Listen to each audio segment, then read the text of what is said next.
anybody out there? Mark Radcliffe. Oh, yes.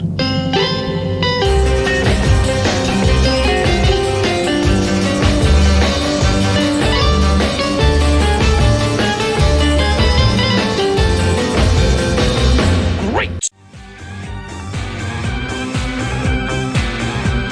So he said that? He said that on Radio 1? He did, yeah. The man's a tosser, I isn't know, he? it's incredible. I can't believe Just it. came out with it, just said it. Unbelievable. Right, that's the new single, forthcoming single from Blur, Girls and Boys. Sounding very new wave. I think we've discussed this before. It does sound very wire-ish, doesn't it? But a good tune, and they're doing full-blown electric job on March the 7th for us. Anyway, Mark Kermode is back. And, all right, yeah. So you're going to be doing Silent Running, but I thought we were doing Dolce Vita Yeah, tonight. well, the story about it is, and this is 100% true, because you know the three best movies of all time. You know, The Exorcist is the first best, and Silent Running is the second best. Yeah, and then Carry On Up the Khyber. No, that's four. Yeah. No, number three is Local Hero. And I did once say to Bill, I said, you made the third best film ever made. And he said, oh, what were the other two? I said, The Exorcist and Silent Running. There was a long pause. He went, okay. So, but last week we did Invasion of the Body Snatchers, and afterwards somebody referred me to this old issue of Cine Fantastique, which is a fantastic magazine, which had a great long article in it about Invasion of the Body Snatchers, which I started reading, and then of course foolishly read all the way through to the back when suddenly it turned into a long article about Silent Running, and I thought, God, I haven't seen Silent Running in about 6 months.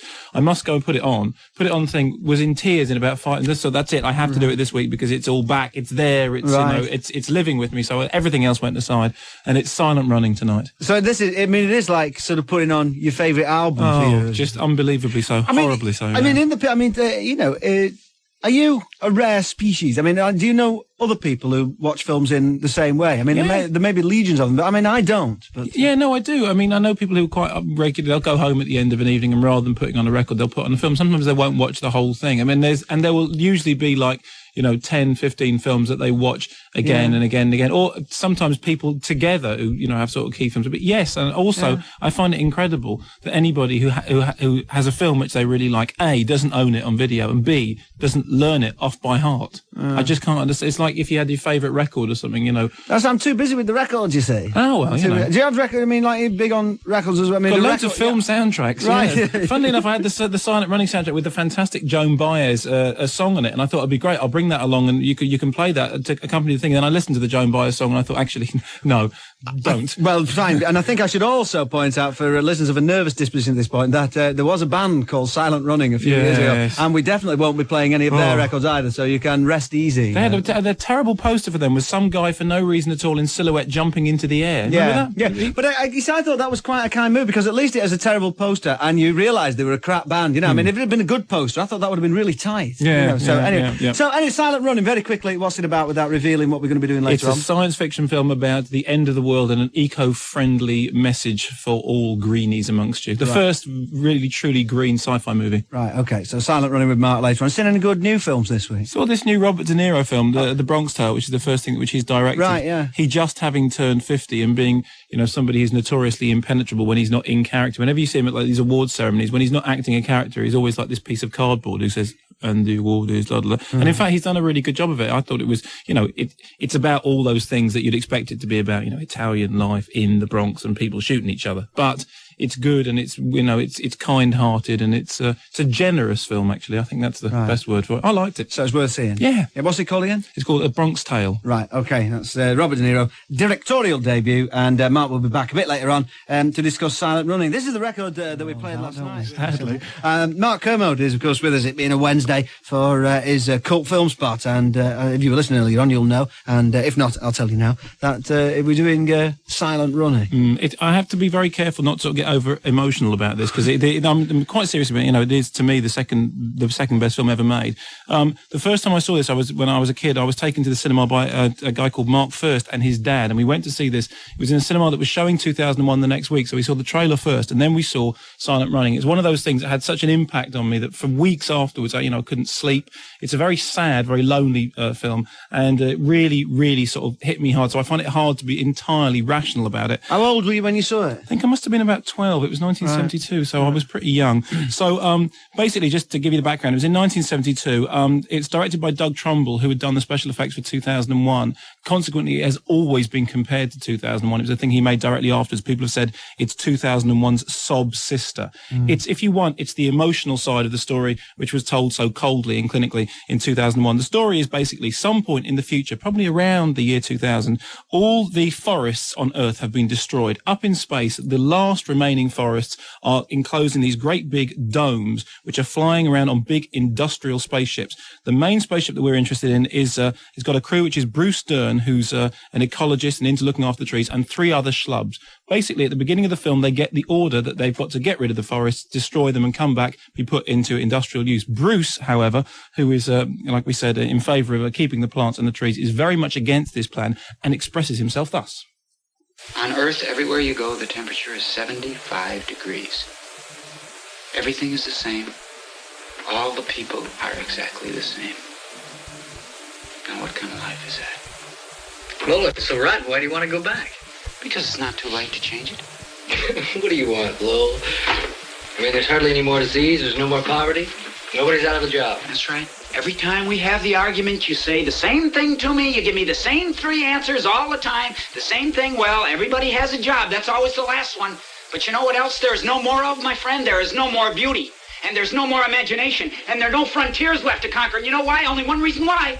One reason why. The same attitude that you 3 guys are giving me right here in this room today. And that is, nobody cares. Look on the wall behind you. Look at that little girl's face. I know you've seen it. But you know what she's never going to be able to see? She's never going to be able to see the simple wonder of a leaf in her hand. Because there's not going to be any trees. What do you think about that? Clip from Silent Running, which is Mark Kermode's cult film of choice this week. I mean, it's interesting to say it was out at the same time as 2001. I was listening to you talk about it. Like, it was 2001, directed by Stanley Kubrick. And when you sort of see these films and the director's name comes up, you know, a film by Stanley Kubrick or Visconti or Fellini or Michelangelo Antonioni or John Schlesinger, you know, all big blockbuster names. Doug Trumbull. I mean, it doesn't quite carry the same weight, does it? Well, funnily enough, you know, Doug Trumbull, he was well known after 2001 for the special effects. He then went on to win an Academy Award for the special effects on Close Encounters. So he was the special effects man he on was 2001. On 2001. He did all those fantastic special effects you all remember. He then directed Brainstorm later on, which was Natalie Wood's last film. He has now given up filmmaking and spends his time entirely developing new and bigger formats of film, like IMAX and that kind of thing. He's an inventor. Right. He was never really a director. So he was an inventor, but he did it once really well, and I think this was it. What happens after that is Bruce Dern, who can't be doing with the forest being destroyed, kills his flight mates and blasts the ship off into space, turns all the engines off so he can't be tracked. So he's just looking after these forests. So it's him in space. He has no company except for these 3 little robots called drones. Right. And he reprograms them so they act in a vaguely human way. Now, the real triumph of the film is that the majority of the film is Bruce Dern and these 3, well, actually 2, because one of them gets destroyed very early on, upturned dustbins and him talking to them, and that's it. And yet somehow it manages to kind of convince you that there is some kind of brain going on, that these little robots do have feelings. Yeah, it looks like a sort of it looks like a half an old sort of diesel train on legs or something. It is half an old diesel train on legs, essentially. A lot of problems about how it was done at the time. People said, well, how are the special effects done? And then of course he revealed that what he'd done was actually the drones are amputees. They're bilateral amputees walking on their hands. So what you've got in that tiny little tin can, effectively, is a person down to the waist and then walking on their hands. You're joking. No, really? That's how it was done. Now, interestingly, when people found this out, a lot of people went, oh, that's disgusting, that's terrible, here are these lovely, cute things, and in fact, it's amputees. And Doug Trumbull said it, and I think he was entirely right. How dare you be offended by this? What is wrong with that? These are people doing a job. Are you disgusted at these people? If you are, then, physician, heal thyself. I think you said that last night. So that was, he credited them with the performances. They do fantastic performances of making these robots seem to come to life. They never speak. All they do is they emit these little hissing sounds, and yet they do have whole characters. The film is remembered for its special effects on one level. It's Cine Fantastique, which is never easy on people for special effects, said the model work and special effects in Silent Running are absolutely breathtaking. And most important, they are flawlessly incorporated into the body of the film, a feat which Kubrick sporadically failed to achieve in 2001. The film starts with this incredible tight shot of a snail. The camera's on this snail. It pulls back. There's a woodland scene. And as it pulls back even further, you suddenly realize he's in a dome, which is floating around in outer space. It's that kind of terrific. The special effects are in the story and they're part of the story. Bruce Dern's performance also got a right kicking. We heard a bit of it there. Everyone said, oh, it's terrible. He's overacting and he's this Rasputin character and he's mouthing off and it's a real hysterical performance. I actually think it's one of Bruce Dern's 2 best performances. There was that. And then recently he was in After Dark, My Sweet, which was, again, a very, very underrated movie. Bruce Dern is an extraordinary actor when he is given free rein. And one thing with Doug Trumbull was he wasn't talented enough with actors at the time to do anything other than give Bruce Dern free rein. It was just like, go on, get on with it. The reason the film has such an incredible sense of location, which makes it work, is that the spaceship they're on is called the Valley Forge. The whole film was shot on a disused aircraft aircraft carrier, pardon me, which was called the Valley Forge, and they filmed it all in the corridors of that. They just put a few television screens on the wall to make it look like a science fiction thing, and that's where it was all done. No money at all. Another thing which really does it for me, I'm going to ask you to play this. There's a soundtrack album out. If you're a soundtrack album collector, Silent Running was one of the ones that you had to have because the soundtrack was absolutely classic. The soundtrack was by Peter Schickel. Unfortunately, people remember the Joan Baez tune, and Joan Baez was a bit of a warbly old so-and-so. Right. Can we hear a little bit of Peter Schickel's... Yes, I'll fade this up tastefully. And in fact, it sounds a bit exorcisty, doesn't it? It does, I love it.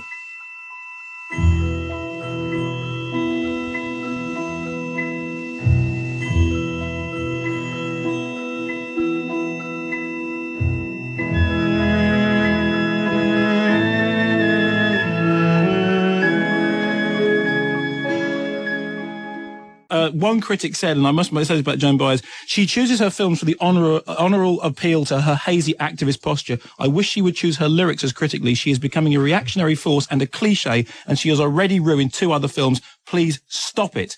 And Films and Filming called A Silent Running an extremely silly soap opera spin-off of a great film. I'm sorry, it is the 2nd best film ever made. The scriptwriter was Michael Cimino, who then went on to make The Deer Hunter and, of course, Heaven's Gate, which was a huge disaster, as we all know. Doug Trumbull went on to become one of the leading technicians in the genre. And Steve Bocco, who also wrote the script, went on to create Cop Rock. So none of them went entirely down the toilet. Seriously, if you haven't seen Silent Running, and I was shocked to find that Lard hadn't, go check it out and cry your eyes out. It is a joy and a gorgeous thing. Right, I think you've sold it. Is it on video? It's on CIC video. What's that then? It's a label. Oh, is it? Yes, oh, right. it works in ordinary machines. Oh, it does it? Right. CIC. I thought it might be a different size. I know nothing about these things. Right, we'll have a couple of tunes and then we'll delve into the bulging sack. You get the love for your birthday, baby. Mark Kermode is still with us and has just dissected and sold very heavily Silent Running to you. And you can all go out and buy it on CIC, of course. Which will fit into any... Which is a label we all follow. It's compatible with any VHS machine. Okay, yes, okay. The competition, anyway, from last week was what? The bulging sack, yes. We asked you last week if you wanted to win yourself a copy of Abel Ferrara's Body Snatchers.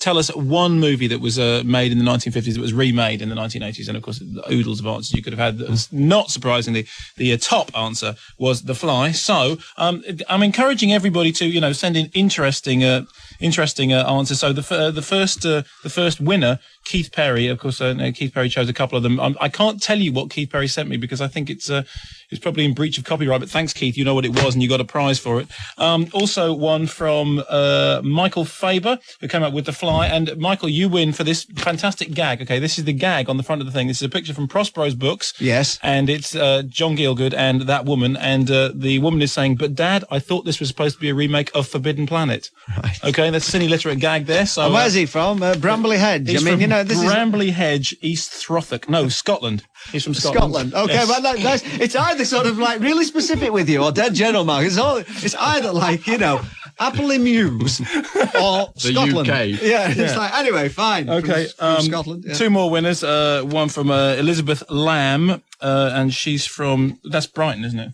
No, that's Bridgerton. The Fly and the Blob and the Thing comes up with, and says, I'm desperate to win these videos, and the reasons for desperation will be released on Success. So we win that because we want to know what the reasons for the desperation are. Right. And finally, from Toller Lane. Oh no, sorry, from West Yorkshire. From West Yorkshire, Peter Walsh. And basically Peter wins it for giving me an extraordinarily long list of movies which we must do on the Cult Movie Spot, including, of course, King of Comedy, after which he writes, Brilliant. do it. So we will do, actually. That's a It's good one. fab. I've Yeah. seen that. Is that on CIC? It is. Funnily enough, no, King of Comedy is one of those things you can't get it on video, can you? But it was on CIC. No, I think we should have a long talk in do you about think? catalogue numbers. Oh, don't No, you? I don't. Okay, I don't. Anyway, so right, competition for this week. Competition for this week. Now, we can't offer a copy of Silent Running because since Brainbox Me only kind of did this the other day, having watched it and burst into tears, and that doesn't really wash with the video companies Right. at that short notice. So, the fantastic prize this week, Nosferatu, the original version, the Murnau version of Nosferatu, starring, of course, the incomparable Max Schreck. This is the black and white original Dracula story. They had to call it Nosferatu because they couldn't use the name Dracula for copyright reasons, as we mentioned before. Fantastic in its proper format. From the people at Redemption Video, the best packaged videos in town. That sold it, didn't it? Yeah. So anyway, if you would like to win a copy of Nosferatu, very, very simple question. In Silent Running, there are 3 drones. What are they called? Okay, at the beginning of the film, they're called Drone 1, Drone 2, and Drone 3. Brewster renames them after 3 very famous cartoon characters. What are they? If you don't know that, just finish this simple sentence. I think Silent Running is the second best movie ever because... Mark Kermode says so. And this is my end. That'll do. And it sounds quite a difficult question to me, but it's Shall I give you one of them to make it easier? well, will that give it away totally? One of them's called Huey. Right. Okay. So What are the other 2? Tom and Jerry, innit? Then? That's easy. Easy. Right. Okay. So that's the competition for this week. Mark, send it to the mysterious cartoon characters, Huey and the other 2, and complete this sentence competition. Cheers, Mark, and Little Snowman Mark, Palace of Glittering Delight, because that sounds snowy, doesn't it? It does. Sounds snowy for Snowy Little Mark. Palace of Glittering Delight, BBC Radio 1FM, Oxford Road, Manchester, M61SJ. Okay, BBC Radio 1FM, Oxford Road, Manchester, M61SJ. Right, okay, what are we doing next? Have you decided what we're going to do next week? Yeah, La Dolce Vita, which we should have done this week. And in fact, we were all lined up for it and we had record selections and everything. And then, I went and cried at my second favourite movie, so we didn't. Fair enough, fair dues. Right, we're going to play a couple of Bob Dylan cover versions. We had the man himself last night, but we're going to do a couple of cover versions now. And, congratulations to Tranmere. And we won at the cricket, so brilliant stuff. It didn't sort of fit in that sentence, did it? But No. It just sort of sprung into my mind. We're going to play a couple of Bob Dylan cover versions, and in a minute we'll have quite a good one. The first one is utterly bizarre. Have you ever heard this? From the William Shatner album, Captain Kirk, the Transformed Man. Sadly, I have. Made in 1973, and this is in fact, really, stand well back. Mr. Tambourine Man. Hey. Mr. Tambourine Man. Mark Radcliffe, missing you already.